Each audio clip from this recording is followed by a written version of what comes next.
ketika mereka beristirahat, Lukas tiba-tiba melihat sesosok orang berjalan mendekati dia. Assalamualaikum warahmatullahi wabarakatuh. Berjumpa kembali dengan Mas Cokro. Gunung Ciremai yang mempunyai ketinggian 3078 meter di atas permukaan laut cukup populer di kalangan pendaki gunung. Salah satunya ialah pendaki gunung Lukas Prayitno yang membagikan pengalaman pendakiannya di gunung tertinggi di Jawa Barat tersebut. Bermula dari iseng, pendakian ini justru membuatnya mengalami pengalaman yang horor, mistis, dan bahkan tragis yang tak bakal dilupakan sepanjang hidupnya. Oke, sebelum kita lanjut ceritanya, jangan lupa untuk klik tombol subscribe, like, komen. Dilansir dari blog cerita horor pendakian gunung, Lukas Prayitno bersama keempat temannya, yaitu Raya, Jaki, Fajar, dan Hilda. Mereka mendaki Gunung Ciremai. Pendakian dimulai dari perbincangan mereka. Di kala itu mereka berkumpul. Mereka berniat mengisi liburan Hari Raya Idul Fitri kala itu. Untuk mengisi kekosongan hari-hari mereka, Fajar ini mengusulkan untuk mendaki Gunung Ciremai bersama-sama. Setelah ada kesepakatan di antara mereka, berkumpullah mereka di rumahnya Lukas Prayitno. Kala itu sambil menunggu Raya sama Hildan yang berangkat dari Jakarta kala itu. Setelah mereka berkumpul bertemu, Lukas menanyakan kepada Raya sama Hildan, "Lo udah izin orang tua lo belum?" Tanya Lukas kepada kedua temannya itu. Jawab mereka apa? "Gue sih udah izin, tapi gue nggak diizinin sama orang tua gue, tapi gue tetap nekat ingin naik ke Ciremai." Itu jawaban Hildan sama Raya.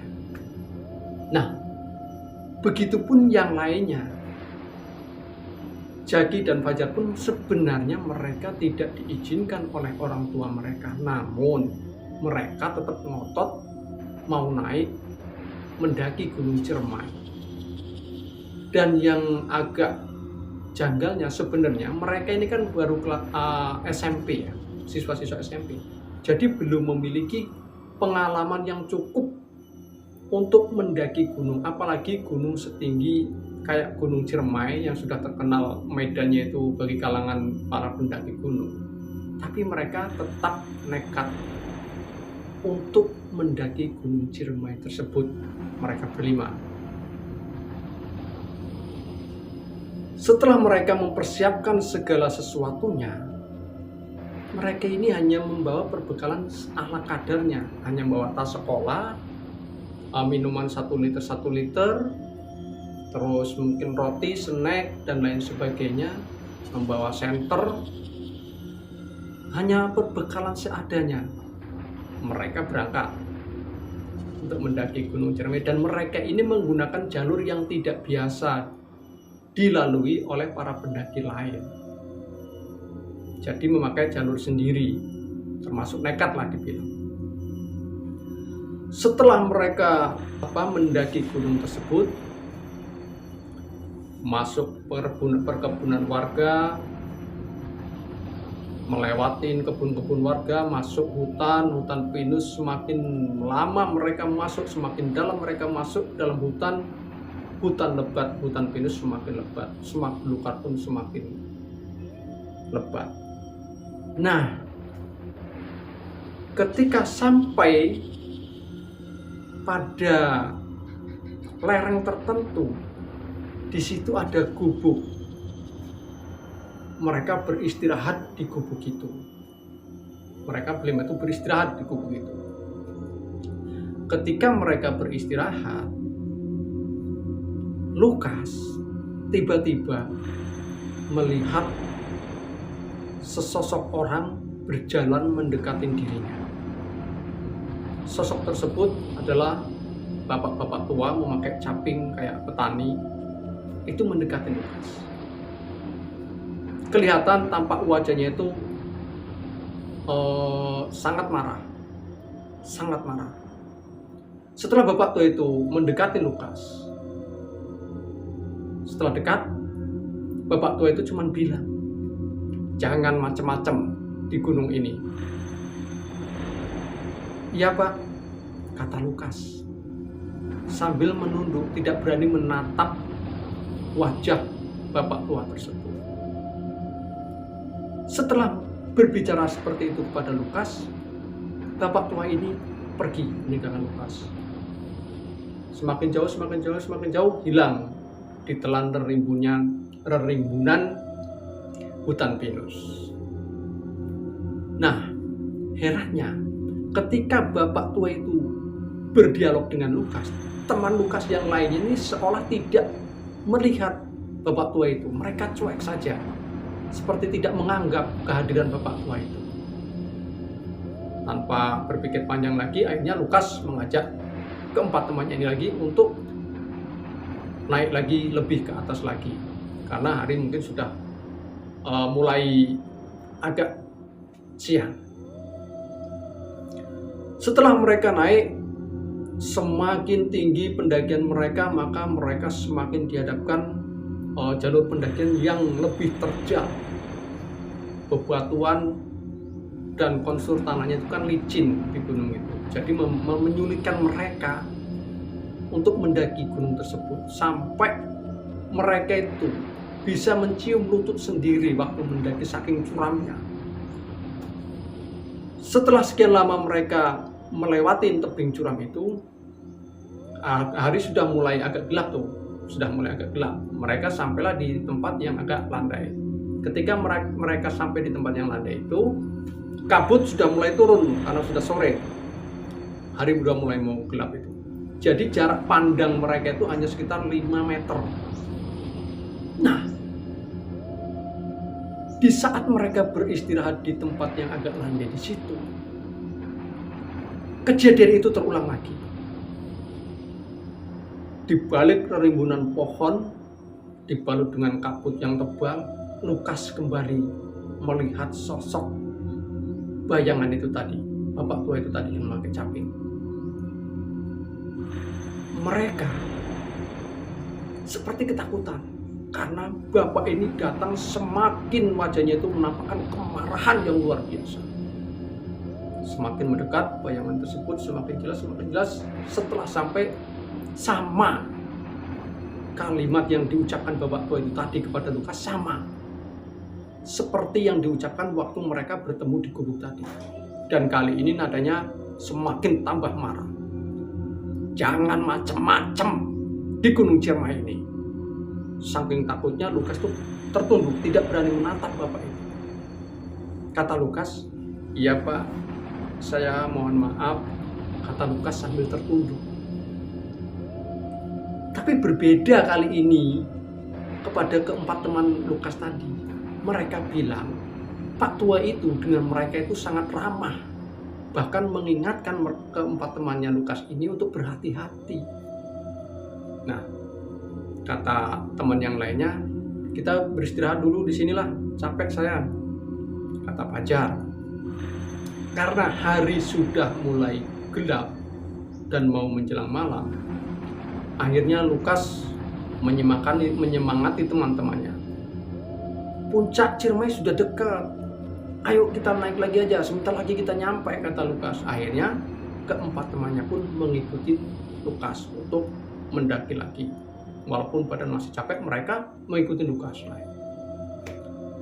Tak lama dari situ, sampailah mereka ini di atas Gunung Ciremai. Mereka mendirikan tenda satu sama lain yang berdekatan. Setelah mereka selesai mendirikan tenda, malam pun datang. Keadaan gelap di situ, mereka hanya ditemani oleh senter itu tadi. Setelah Lukas merasa kecapean yang teramat sangat, setelah selesai mendirikan tenda, Lukas rebahan dan teman-temannya. Ketika mereka masih rebahan, di antara mau tidur dan belum tidur, masih remang-remang lah. Tiba-tiba Raya dan Zildan menghampiri Lukas, minta ditemanin untuk buang air kecil. Lukas karena badannya begitu capek, merasakan capek yang teramat sangat, akhirnya tidak menurutin permintaan Zildan sama Raya. Akhirnya Raya dan Zildan berangkat bersama, karena mereka pun sama merasakan hal yang sama, ingin buang air kecil. Mereka berangkat berdua, Raya sama Zildan. Sedangkan Lukas dan teman yang lainnya, Jaki sama Fajar, tidur di tenda. Selang beberapa lama kemudian, mereka terbangun, teringat akan Zildan dan Raya tadi. Bangun Lukas melihat tenda temannya lagi. Nah, ternyata Raya sama Zildan ini tidak ada di tendanya. Lukas akhirnya membangunkan teman-temannya yang lainnya. Setelah mereka bangun, menanyakan, gimana Raya sama Zildan ini? Kok belum kembali? Padahal udah dari tadi, kata Lukas kepada Jaki sama Fajar. Nah, akhirnya mereka sepakat untuk mencari Raya sama Zildan saat itu juga. Mereka mencari di dalam kegelapan malam yang berkabut. Namun pencarian mereka sia-sia, karena berapa lama kemudian malam semakin gelap, akhirnya jarak pandang mereka pun sangat terbatas, tidak ketemu. Mereka kembali ke tenda, memutuskan untuk beristirahat dan mau mencari Zildan sama Raya keesokan hari. Sambil berharap-harap cemas, mereka tidur sambil berharap mudah-mudahan Raya sama Zildan bisa kembali lagi ke tenda. Namun sayup-sayup sampai sayup-sayup terdengar suara azan. Lukas pun agak heran, di atas gunung, ketinggian gunung yang sebegitunya, Lukas mendengar sayup-sayup suara azan. Itu kan sangat mustahil karena jaraknya jauh. Dan akhirnya siang pun menjelang, matahari pun mulai terbit. Nah, saat itu juga mereka tidak membuang-buang waktu, langsung mencari keberadaan si Raya sama Zildan ini. Mencari ke sana kemari, tidak ketemu juga. Bahkan di bibir kawah Ciremai, mereka tidak menemukan Raya dan Zildan. Akhirnya mereka memutuskan untuk turun, untuk menuju pos, melapor ke pos bahwa teman mereka itu hilang. Nah, singkat cerita mereka turun. Setelah sampai di pos, mereka ceritakan semua pada petugas pos di situ, apa yang mereka alami saat itu juga.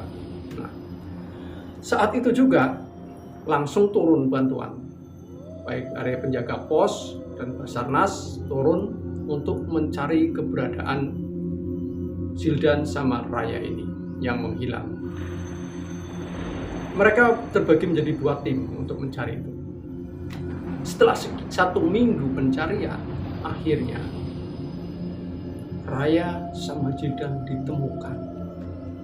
Namun naas, Raya sama Zildan ditemukan di bibir kawah, tersangkut di bebatuan, dan keadaan mereka sudah meninggal kala itu. Si Raya yang duluan terpleset ke dalam kawah, posisi jasadnya sudah mengenaskan. Sedangkan Zildan ini masih bisa bertahan 1 hari setelah mau menolong, karena mau menolong Raya ini masih bisa bertahan 1 hari di dalam kawah.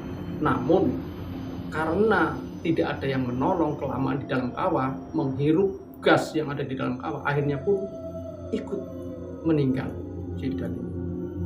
Dan akhirnya jasad mereka diangkat memakai helikopter. Dibawa turun. Dari kejadian itu, akhirnya Lukas baru sadar bahwasanya izin dari orang tua itu ketika mau melakukan aktivitas apapun, izin dari orang tua itu sangat penting. Sangat-sangat penting. Jangan sekali-kali melanggar larangan orang tua karena akibatnya akan fatal. Begitulah tadi kisah cerita Lukas beserta teman-temannya yang mendaki Gunung Ciremai namun mengalami nasib naas. Mudah-mudahan kita semua dapat mengambil pelajaran dari semua peristiwa. Terima kasih. Wassalamualaikum.